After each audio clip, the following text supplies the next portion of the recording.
26 अप्रैल बैसाख मास महा एकादशी बना शुभ संयोग। बस एक तुलसी का पत्ता चुपचाप रखते यहाँ, हर कष्ट दूर करेंगे भगवान विष्णु।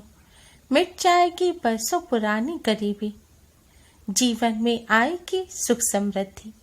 ओम गणेश महागणेशाय नमः। राधे राधे दोस्तों, कैसे हैं आप सब। दोस्तों, बैसाख का पवित्र माह चल रहा है। यह माह भगवान विष्णु को अत्यधिक प्रिय है। इस माह की उत्पत्ति भगवान विष्णु के हृदय से हुई थी, इसलिए इस माह में भगवान विष्णु का पूजन करना सर्वश्रेष्ठ माना गया है। यह माह भगवान विष्णु के साथ ही माँ लक्ष्मी की कृपा प्राप्त करने के लिए बहुत ही खास माना जाता है। बैसाख माह का वैसे तो हर दिन बहुत खास होता है, लेकिन इस माह की एकादशियों का सबसे अधिक महत्व होता है, क्योंकि एकादशी तिथि भी भगवान विष्णु को समर्पित होती है।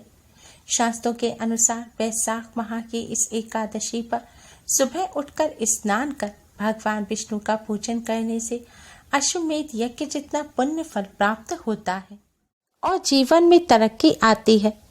इस माह में माधव नाम से भगवान विष्णु का पूजन किया जाता है। दोस्तों, बैसाख मास की कृष्ण पक्ष की एकादशी को बरुथनी एकादशी के नाम से जाना जाता है। इस बार यह एकादशी 26 अप्रैल दिन मंगलवार को है। एकादशी का व्रत 26 अप्रैल को रखा जाएगा और व्रत का पारण 27 अप्रैल को किया जाएगा। व्रत पारण करने का शुभ मुहूर्त है 27 अप्रैल की सुबह 6:41 से सुबह 8:22 तक। द्वादशी तिथि इस बार 27 अप्रैल को पूरे दिन रहेगी, इसलिए अगर शुभ मुहूर्त में पारण ना कर सके तो आप संध्या काल से पहले किसी भी समय पारण कर सकते हैं। इस दिन हरिवासर सुबह 6:41 पर समाप्त हो जाएगा।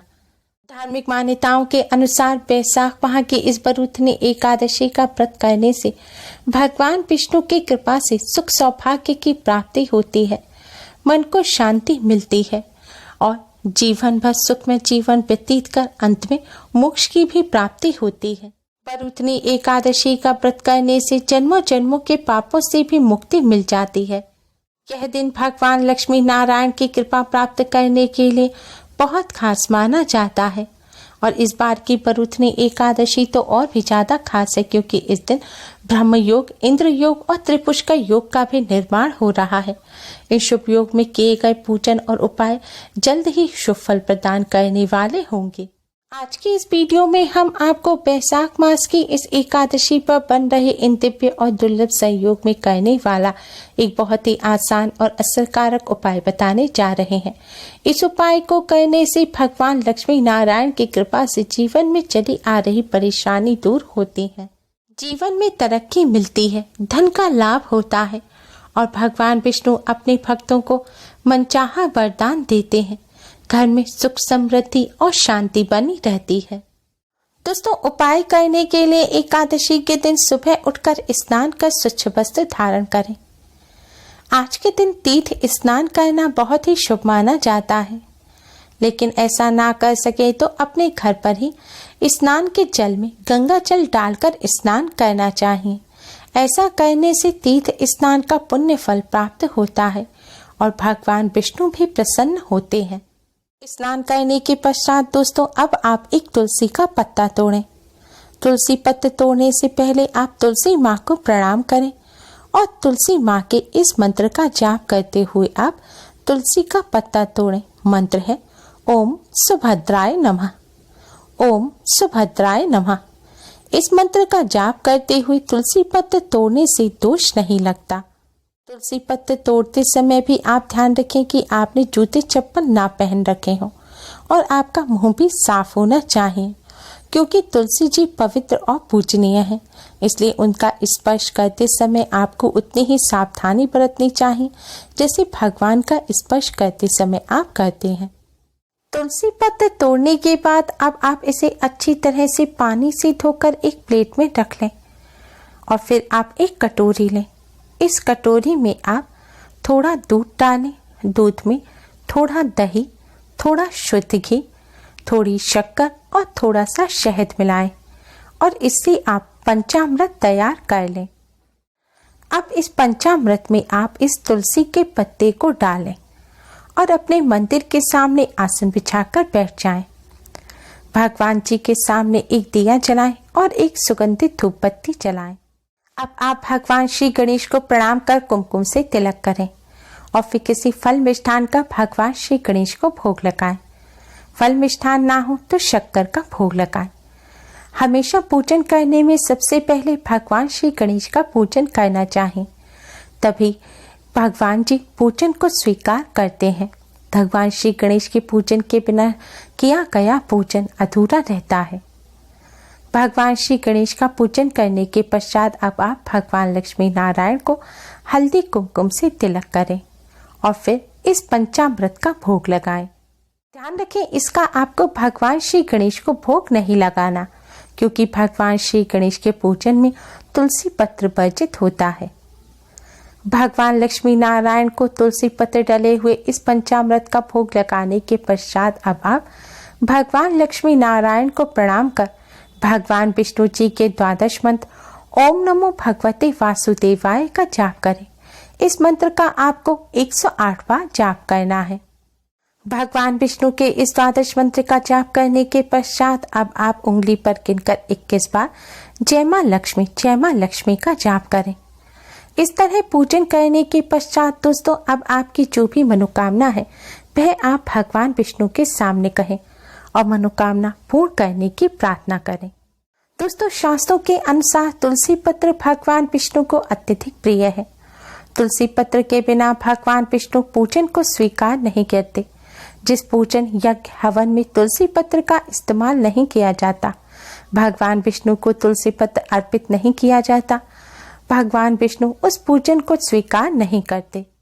आज के दिन भगवान विष्णु को पंचामृत के साथ तुलसी पत्र अर्पित करने से भगवान विष्णु मां लक्ष्मी की असीम कृपा प्राप्त होती है।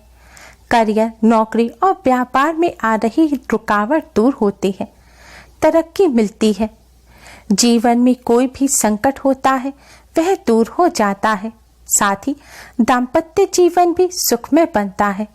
धन की देवी मां लक्ष्मी की कृपा से धन संबंधी समस्याएं दूर हो जाती हैं और जीवन में सुख समृद्धि बनी रहती है। इस तरह पूजन करने के पश्चात दोस्तों आपको इस पंचामृत और तुलसी पत्र को प्रसाद के रूप में अवश्य ही ग्रहण करना है। भगवान लक्ष्मी नारायण के इस प्रसाद को ग्रहण करने से जीवन में आने वाली कठिनाइयों से मुक्ति मिलती है, लेकिन ध्यान रखें यह तुलसी पत्र आपको दांतों से नहीं चबाना। आप अपने परिवार के अन्य सदस्यों को भी इस प्रसाद को अवश्य ही दें। ऐसा करने से उन्हें भी भगवान लक्ष्मी नारायण की कृपा प्राप्त होगी। दोस्तों, शास्त्रों में बताया गया यह भगवान लक्ष्मी नारायण की कृपा प्राप्त करने का बहुत ही असरकारक उपाय है। एकादशी के दिन इस तरह भगवान लक्ष्मी नारायण को प्रसन्न करने के लिए इस उपाय को करने के साथ ही कुछ बातों का विशेष तौर पर ध्यान रखें। अधिकतर हम अपनी वीडियो में बताते हैं कि सीधे जमीन पर रखा हुआ दीपक अपूर्ण होता है, इसलिए दीपक को सीधे जमीन पर ना रखें और दीपक के नीचे चावल रखने की हम सलाह देते हैं। लेकिन आज के दिन चावल ना रखें। एकादशी के दिन चावल का प्रयोग करना वर्जित होता है। ना तो चावल को खाना चाहिए और ना ही चावल का किसी भी प्रकार से इस्तेमाल करना चाहिए, क्योंकि एकादशी के दिन चावल को मांसाहार की श्रेणी में रखा जाता है। इसलिए आप आज के दिन दीपक के नीचे कोई कपड़ा बिछा दें, प्लेट रख दें या फिर थोड़े से साबुत गेहूं या फिर दाल वगैरह भी रख सकते हैं। आप चाहें तो हर एकादशी पर इस तरह भगवान लक्ष्मी नारायण का पूजन कर सकते हैं, लेकिन ध्यान रखें जब एकादशी रविवार के दिन आए तो रविवार के दिन आपको तुलसी पत्र नहीं तोड़ना। रविवार के दिन तुलसी जी का पूजन करना और तुलसी जी को स्पर्श करना वर्जित होता है। इसलिए भगवान का पूजन करने के लिए एक दिन पहले ही तुलसी पत्र तोड़कर रख लिया जाता है। अगर ऐसा ना कर सके तो पहले पूजन में इस्तेमाल किए हुए तुलसी पत्र या फिर तुलसी जी के पास अपने आप से टूटकर गिरे हुए पत्तों का भी आप पूजन में दोबारा इस्तेमाल कर सकते हैं, क्योंकि तुलसी पत्र बासी नहीं होते। तुलसी पत्र आपको स्नान करने के पश्चात ही तोड़ना है।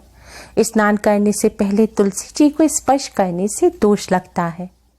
जिन महिलाओं को पीरियड हो रहा है उन्हें यह प्रसाद ग्रहण नहीं करना, क्योंकि पीरियड के दौरान महिलाओं का शरीर अशुद्ध माना जाता है और तुलसी जी पूजनीय है। इससे में महिलाओं को तुलसी जी का स्पर्श नहीं करना चाहिए। इसलिए आप ऐसी महिलाओं को यह प्रसाद ना दें जिन्हें पीरियड हो रहा है। अगर आपके घर तुलसी का पौधा ना हो तो आप मंदिर से या किसी और के घर से भी तुलसी का पत्ता पूजा के लिए ला सकते हैं। इस तरह भगवान लक्ष्मी नारायण का पूजन करते समय इस बात का भी ध्यान रखें कि एकादशी के दिन भूलकर भी प्याज लहसुन का भी सेवन ना करें। अधिकतर लोग यह तो जानते हैं कि मीट और अंडे का सेवन नहीं करना, लेकिन आज के दिन प्याज लहसुन का सेवन भी नहीं करना चाहिए, क्योंकि प्याज लहसुन भी तामसिक श्रेणी में आते हैं। दोस्तों, भगवान लक्ष्मी नारायण की कृपा प्राप्त करने के लिए इस उपाय के साथ ही इन बातों का विशेष तौर पर ध्यान रखें। उम्मीद है आपको हमारी ये वीडियो पसंद आई होगी। प्लीज लाइक कर अपने फ्रेंड्स के साथ शेयर जरूर करें, जिससे वह भी इससे लाभ प्राप्त कर सकें।